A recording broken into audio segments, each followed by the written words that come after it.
Estamos aquí en Quiénes Fuimos y Quiénes Somos en la sucursal del cielo. Un gustazo enorme poder recibir en este momento a una mujer que le ha entregado muchísimo a Curuzú Cuatiá en distintas formas y en distintos tiempos de esta historia curuzucuateña. Es un honor para mí recibir a la señora Pura García Garballo. Purita. Gracias. Qué lindo estar con vos. Muchas gracias. Lo que acabas de decir de Curuzú es la verdad. Aquí estuvo mi vida. Aquí me realicé, aquí nacieron mis hijos y aquí decidimos con mi esposo quedarnos para siempre en toda la extensión de la palabra. Y usted sabe que es un placer porque usted es una señora que tiene una humildad de corazón tan profunda y que es tan amable, hay tantas cosas que puedo decir Por que favor. Realmente era importante para nosotros que esté en este espacio que busca valorizar todo lo que fue pasando en nuestra ciudad, los protagonistas, las personas que han aportado a nuestro crecimiento, a las empresas, comercios, instituciones. Y bueno, antes que nada, ¿cómo llega a Curuzú? Antes que nada te digo que es un honor y una satisfacción lo que acabas de decir. Para mí me llena de orgullo y lo que pueda tener en mi carácter es que amo a la gente de Curuzú. Yo me di cuenta el primer día que la conocí. Que hace mucho que Hace no nos mucho que no nos veíamos. Es que cada uno estamos en nuestra casita por ahora. Me decías que ¿Cómo llegaba a Curuzú? Mira, yo me parece que fue ayer. Nací en Córdoba. Conocí a mi esposo en Córdoba como estudiante él y yo como estudiante también. En cuanto fui maestra, nos casamos y nos vinimos acá. Él ya recibido también. A Corrientes primero. Y de Corrientes, el estudio jurídico de su padre decidió venir a Curuzú Cuatiá, donde conocía ya mucha gente, en Curuzú y en Mercedes. Todavía Mercedes no había abierto tribunales. Y bueno, aquí vinimos en el año 50. Me acuerdo que vinimos a la vieja estación, la que está en el principio de Gobernador Gómez, a esa estación, con mi hija. A mí me pareció muy extraño todo, porque era una ciudad entonces muy distinta ahora, más chica, las calles más angostas. Y vinimos a una casita que después fue Semillita, un jardín que estaba al lado del mercado. Y ahí fue nuestra primer casa, con Arballo. Y la primer nena. Me acuerdo que la calle era tremendamente, había llovido, de barro, unas huellas profundísimas. Pero a mí desde entrada Curuzú me gustó aún así. Sabía que era muy distinto a lo que habíamos tenido, pero veníamos con mucha esperanza de andar bien acá y de trabajar. Y fue así. La gente nos recibió maravillosamente. Y cuando yo les decía en Córdoba, cuando me preguntaban dónde estaba, no me ayudaba mucho el nombre como hasta ahora, porque a todo el mundo le decís Curuzú Cuatiá y le tenés que explicar. Y bueno, yo le decía que lo mejor que tenía era la gente. Y ya con eso que vinieran a visitarme y ya sabían lo que iban a encontrar. ¿Se acuerda con qué familia toma el primer contacto? ¿Quiénes fueron las primeras amistades? Sí. Nuestro primer amigo, forzosamente, porque era compañero de trabajo y era uno de los 3 primeros abogados que vinieron aquí a Curuzú Cuatiá, fue José Rafael Cáceres Monier, que tenía su campo y él dejó el campo para hacer la profesión acá. Tenía una esposa que era de Paraná y luego seguía la casa de la familia Godoy, que después se cambiaron enfrente. Y lo que es hoy el colegio y la ENET era una gran plaza. La Plaza Alvear. La Plaza Alvear. Y al lado nuestro de la casita que estábamos alquilando, había un mercado municipal, que era muy primitivo, muy primario en su construcción y todo. Esa era nuestra vecindad. Luego en la esquina estaba Robaina, que sigue Robaina todavía, perdura y muy bien. Ese era mi primer barrio. Bueno, años 50, Purita. Años 50. Después, los primeros pasos para trabajar, ¿cómo Sí, fueron hasta que llegó el diario, no? Sí, muy bien recibidos.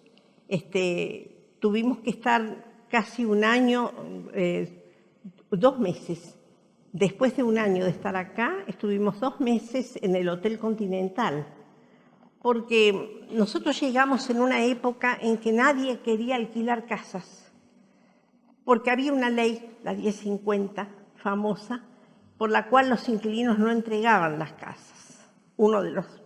Fue uno de los procesos que costó mucho levantar aquí en la Argentina, pero se hizo.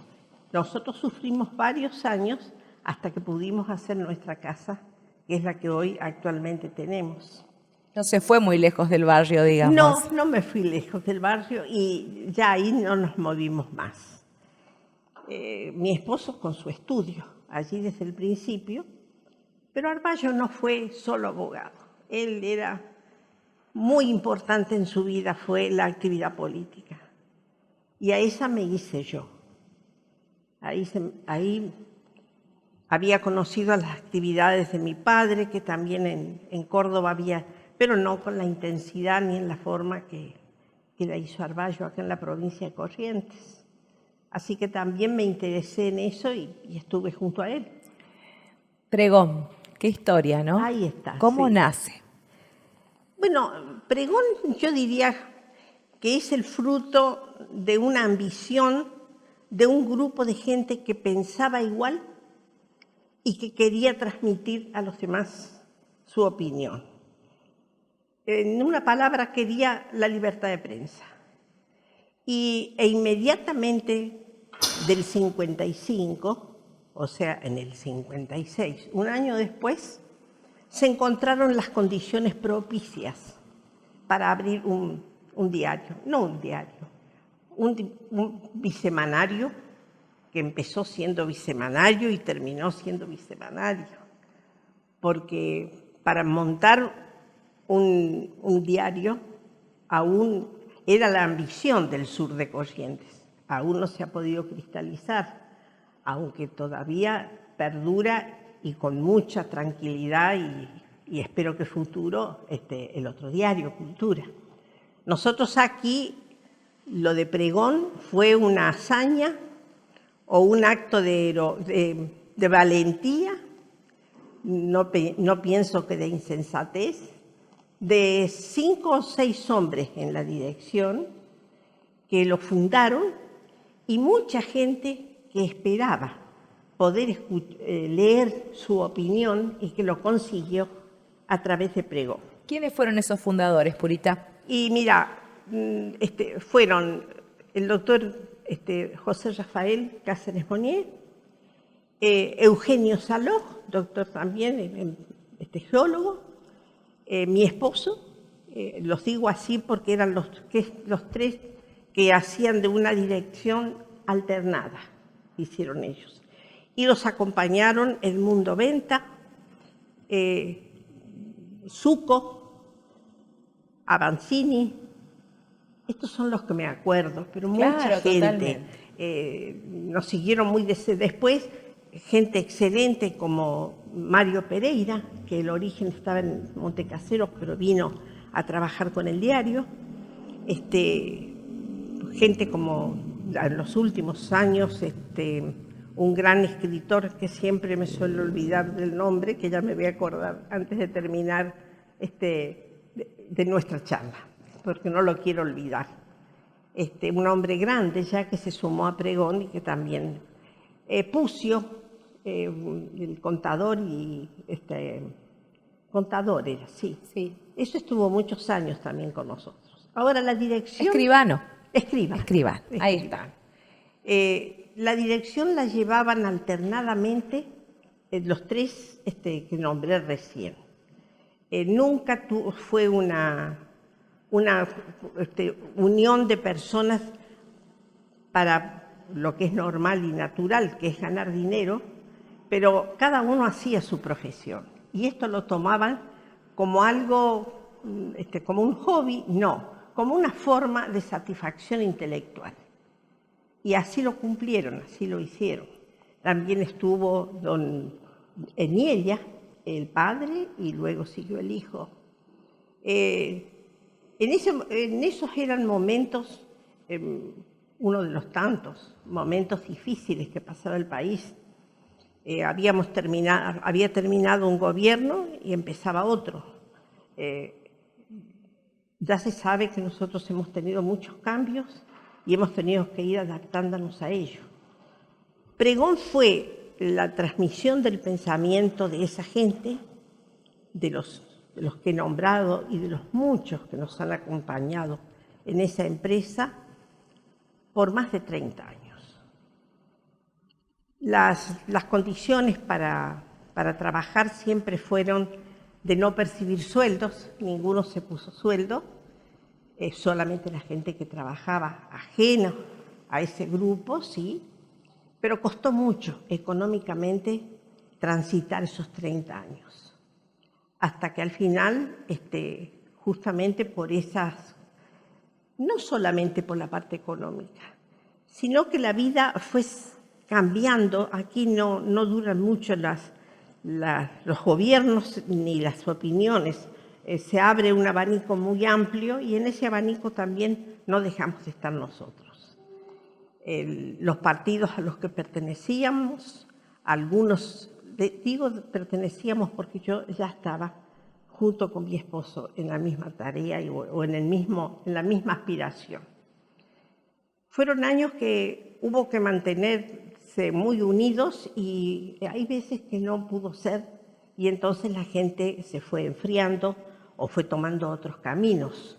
Así es que llegamos a casi los 30 años, quedando solamente Arballo en Curuzú. Claudio salió, también quedó, pero ya tenía otra opinión que mi esposo, y él mismo decidió cada uno quedar en otros ambientes. O sea, que en un comienzo fue un deseo de una satisfacción psicológica, como es hablar y transmitir sus ideales. Bueno, ideales y transmisión que por más de 30 años enriquecieron a Curuzú Cuatiá, porque el medio de comunicación, Purita, usted bien lo sabe, ¿sí? Es sumamente importante y sobre todo cuando la comunicación llega con claridad, ¿no? Es concisa y se escribe desde el conocimiento. Yo creo que eso fue fundamental. Gracias por lo que te haya llegado a vos. Nosotros encontramos las puertas abiertas en todo sentido, en Curuzú Cuatiá y en el sur correntino. Mucha gente esperaba este pregón, mucha gente tenía comunión de ideas y otra gente creía en la gente que lo escribía y alentaba las ideas que se pregonaban en pregón. De ahí viene el nombre, ¿no? Sí, así es. Me acordé del señor Barilati, que fue una de las personas últimas que colaboró en la dirección de Pregón y le dio una impronta muy importante porque era un hombre muy inteligente. ¿Qué impronta tenía Pregón? Bueno, la impronta nació con una consigna que estábamos todos en el radicalismo. Luego, cuando se divide el partido, fuimos todos los de Pregón frondicistas. Y bueno, cuando terminó el gobierno de Frondizi... Que estuvo en Curuzú, ¿no? Sí, estuvo Para los 150 años se alojó en la casa de los Perazo. Sí. La señorita estaba entonces viva, y de Rafael, la tía de Rafael Perazo, que lo alojó. Angélica, ¿no? Angélica, una gran mujer, ¿no? Y bueno, ahí estuvo la primera vez y luego estuvo también en Curuzucuatiá, tuvimos el honor de tenerlo en nuestra casa, cuando ya él no era presidente, ya había pasado por Martín García y le habían hecho dejar el poder. Es difícil mantenerse con una idea política, es muy difícil porque la gente, tenía gente muy entusiasta, pero gente que muchas veces no iba o no tomaba pregón, porque lógicamente no tenía la misma opinión. Aunque hasta el final nosotros conseguimos que mucha gente, aún sin ser del mismo partido, esperaba pregón. Esa fue una satisfacción nuestra, la de mi esposo, la de la gente que estaba en pregón, y yo también, que lo sentí. Hasta Inés estuvo en pregón. ¿Cuántos años tenía Inés cuando estuvo en pregón? Inés tenía 18 años cuando llegó de Córdoba y se sumó a pregón. Y bueno, ya ahí le tomó el olor a las máquinas y a la tinta y ahí sigue. Qué lindo. La verdad que yo siempre, y lo discuto en radio, ¿no? Esto de las bases de fundación de los partidos políticos, Sí. Las ideologías, Sí. El origen. Los propósitos. Y me cuestiono, continúan en el tiempo y me sigo cuestionando, pero es para charlar otro día. Sí, es Purita Pregón, corro la página, su vida en Curuzucuatiá, usted fue una mujer muy, pero muy activa, que colaboró muchísimo también. Sí, ya te digo, eso se basa en que quise mucho a la gente, quise que Curuzú fuera para adelante, quise mucho a la gente que encontré aquí, familias que nos recibieron, como las de Aníbal Riolfi, la de Rogelio Niella, las de Saló, Loureiro, Lil Loureiro, luego se casó enseguida. Tuvimos grandes amigos aquí y los tuvimos por toda nuestra vida. Edmundo Venta, que fue propietario de la primer casa de pregón, nos ayudó. Los de León fueron también. Clemente Rodríguez fue una familia que nos ayudó y colaboraron con pregón y fueron parte también. Y pusieron su apoyo económico para que pudiera salir por primera vez, que eso es muy importante y que no hay que olvidarlo, porque pocos son los que arriesgan nada cuando ese diario no pinta para ser una gran empresa, sino un vocero. Claro. Que eso es lo que pretendía ser. Y fue pregón. Bueno, recuérdenos, tráiganos a la memoria por dónde anduvo usted también. ¿Aquí? Sí, aquí. Bueno, yo hice política con mi esposo también. Pero lo hice de corazón. Eso no lo hice solamente por acompañar a él. Yo, a los 25 años, me enrolé en el partido, iba a decir, me afilié, mi primera afiliación, y fui poseída por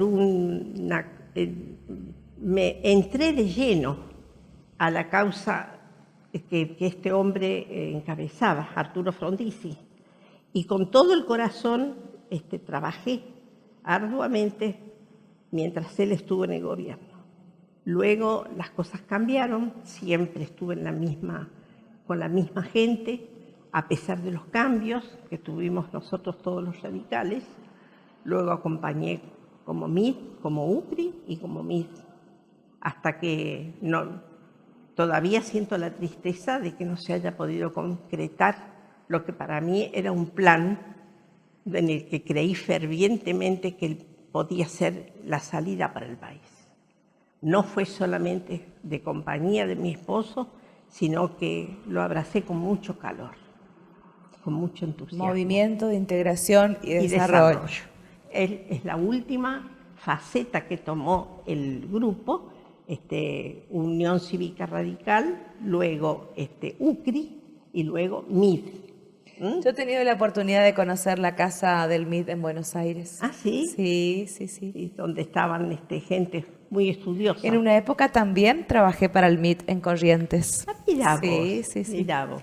No, la verdad que y escuché muchas historias y he leído algunas cosas que, bueno, entiendo de su postura también, ¿no? Desarrollista. Exactamente. Sí. Bueno, pero eso no fue y a las ideas habrán quedado y siempre sigue el mismo, tiene que seguir el mismo deseo para nuestro país, por un camino o por otro.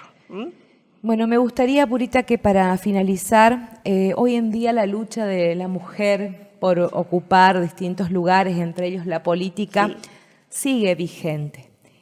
Los tiempos han cambiado Así es. en todo sentido, pero yo creo que lo que aporta una mujer o la entrega que puede realizar una mujer es algo que no se puede calcular.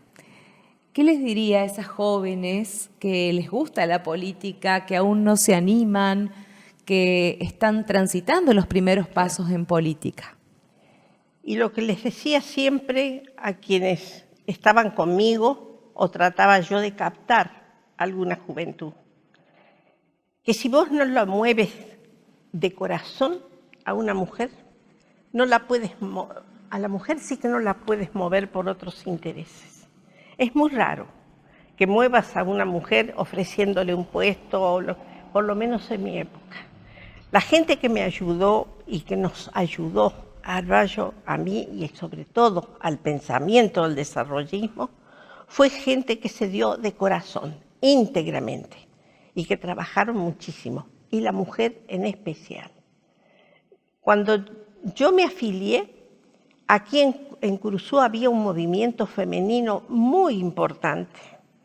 Yo me acuerdo de cifras, por ejemplo, de afiliación de 3.500 personas que las habían conseguido hombres y mujeres y que se fueron a una interna muy grande que tuvimos, que fortaleció al partido, y que todas esas personas incluso conocían mucho de lo que era en profundidad lo que se le pedía. Tuvimos ateneos que se hicieron entonces y la mujer fue la primera en interesarse en los problemas cotidianos. La solución de los problemas la encuentra la mujer primera para poner todos sus esfuerzos. Algunas veces puede claudicar, no digo que claudique el hombre, pero cuando hay una pareja, la que sostiene la forma de pensar hasta último momento siempre es la mujer. Quizás porque se puede dar ese lujo, porque el hombre tiene mayores responsabilidades que cubrir. En mi época, ahora son totalmente parejas. Pero yo soy una admiradora de la mujer en política. Una admiradora y he conocido gente muy importante y gente que ha hecho mucho por el país. Y que va a hacer y que está haciendo. Y muchas veces en forma silenciosa. Silenciosa casi por lo general. Purita, me preguntaste, perdona, recién en las cosas que yo me había, aparte de lo que había dicho aquí en Curuzú. Yo tuve la suerte de trabajar junto a gente de mucho valor en cosas importantísimas para Curuzú-Cuatiá. En el Hospital Civil, por ejemplo, trabajé junto a Angélica Gauna de Rivara, con esa presidencia. Se trabajó muchísimo con Isabel Oria. Esas son las presidencias, pero antiguamente había habido muchas otras personas y son innumerables las que me acuerdo y las que aún están luchando para el hospital. Luego también me tocó estar en el asilo de ancianos junto a Tonita Arzuaga, las chicas de Huenaga, las chicas, ya son mis compañeras. Se trabajó muy bien allí. Curuzú tiene un pueblo muy generoso y muy solidario. Sí, es verdad. Siempre las causas en que había que trabajar la gente no restaba sus esfuerzos. Un pueblo muy generoso, Cuando hay que ponerse a trabajar por algo, se hacen colectas y hacen trabajos que son un prodigio en la provincia. Siempre tuvimos porque yo me siento curuzucuateña, tuvimos esa fama que en Curuzú no había que ayudarlo, decían en Corrientes, dejémoslo para después, porque ellos se ayudan solos, porque tienen un espíritu, así me acuerdo que se trabajó para traer los teléfonos, que fueron una conquista nuestra, de Curuzú. O sea que es un pueblo que cuando se lo necesita tiene una generosidad y una adhesión muy importante para las buenas causas. Si yo le digo Curuzucuatia, ¿qué pasa en su corazón? Y que creo que mis días van a terminar acá. Y todo el esfuerzo que le di me parece poco. Que si tuviera que volver a empezar, elegiría Corrientes y Curuzú. Así lo siento. Lo que pasa es que ahora estoy grande y solamente puedo ayudar alentando desde mi casa. Pero hay mucha gente que quiere y trabaja denodadamente. Hay que ver las comisiones nomás. En ASIAC yo veo que donde está mi otro corazón, o la mitad de mi corazón, veo que se trabaja y que todos, como en todos lados, sin intereses económicos, dejando de su peculio, poniendo horas que le quitan a su familia, pero siempre se encuentra gente para trabajar por el bien común. Gracias, Purita. Muchas gracias a ustedes. Gracias por elegir Curuzucuatia. Sí, yo me siento muy orgullosa y muy agradecida. Así se los dije siempre a mis hijos, que el orgullo mío de que Curuzú me recibiera y que me siento tan querida. Hago mal en decirlo, pero yo siento el cariño de la gente. Gracias. Purita Arballo, creo que decir su nombre y su apellido lo dice todo. En quiénes fuimos y quiénes somos en la sucursal del cielo.